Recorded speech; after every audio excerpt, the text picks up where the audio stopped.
നമസ്കാരം, ഋഷിഭക്തം ചാനലിലേക്ക് ഏവർക്കും ഹൃദ്യമായി സ്വാഗതം. ഏതാനും ദിവസങ്ങളായിട്ട് നാം ഓരോ രാശിക്കൂറുകാരുടെയും പുതുവർഷത്തിലെ തൊഴിൽപരമായിട്ടുള്ള ഫലത്തെ പരിശോധിച്ചു വരികയാണ്.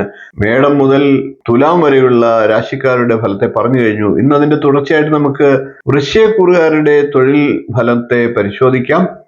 ചെറിയൊരു വീഡിയോ ആണ്. വീഡിയോ അവസാനം വരെ കാണുക. ചാനലിൽ ഇതുവരെ സബ്സ്ക്രൈബ് ചെയ്തിട്ടില്ല എങ്കിൽ ഒന്ന് സബ്സ്ക്രൈബ് ചെയ്തേക്കുക.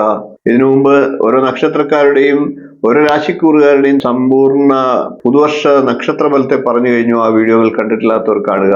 നമുക്ക് വൃശ്ചികക്കൂറുകാർക്ക് തൊഴിൽപരമായി പുതുവർഷം എങ്ങനെയുണ്ട് എന്ന് പരിശോധിക്കാം. വൃശ്ചികക്കൂറിൽ വരുന്നത് വിശാഖത്തിന്റെ കാൽഭാഗം, അനിഴം, തൃക്കേട്ട എന്നീ നക്ഷത്രങ്ങളാണ്. വൃശ്ചികക്കൂറുകാർക്ക് ഗുണദോഷ സമ്മിശ്രമായിട്ടുള്ള തൊഴിൽ വർഷമാണ് 2024. അതായത് തൊഴിൽപരമായി ഉയർച്ചയും താഴ്ചയും ഒക്കെ ഉണ്ടായേക്കാം എന്നർത്ഥം. സഹകരണവും വിട്ടുവീഴ്ച മനോഭാവവും ഒക്കെ ഉണ്ടാകുന്ന പക്ഷം തൊഴിലിൽ വൃശ്ചികക്കൂറുകാർക്ക് വിജയിക്കാൻ സാധിക്കുന്നതാണ്. വ്യാപാര വ്യവസായങ്ങളിലൊക്കെ ഏർപ്പെട്ടിരിക്കുന്നവർ അധികം പണം മുടക്കി വ്യാപാരം വിപുലീകരിക്കാൻ അനുകൂല സമയമല്ല എന്ന് സാരം. ഉത്തരവാദിത്തങ്ങളൊക്കെ കൂടുതലായിട്ട് ഏറ്റെടുത്തുകൊണ്ട് പ്രവർത്തിക്കേണ്ടതാണ്.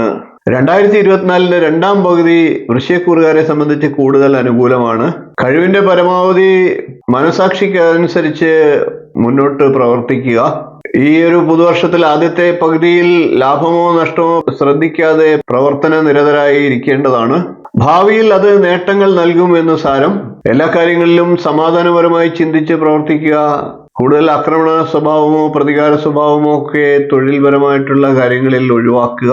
അങ്ങനെ സമയത്തയോടുകൂടി പ്രവർത്തന രംഗത്തെ മുന്നോട്ട് കൊണ്ടുപോകുന്ന പക്ഷം അംഗീകാരങ്ങളും പ്രശസ്തിയും ധനവും ഒക്കെ തീർച്ചയായിട്ടും വൃശ്ചികക്കൂറുകാരെ തേടിയെത്തും എന്ന് ഉറപ്പു പറഞ്ഞുകൊണ്ട് ഇന്നത്തെ വീഡിയോ നിർത്തുകയാണ്.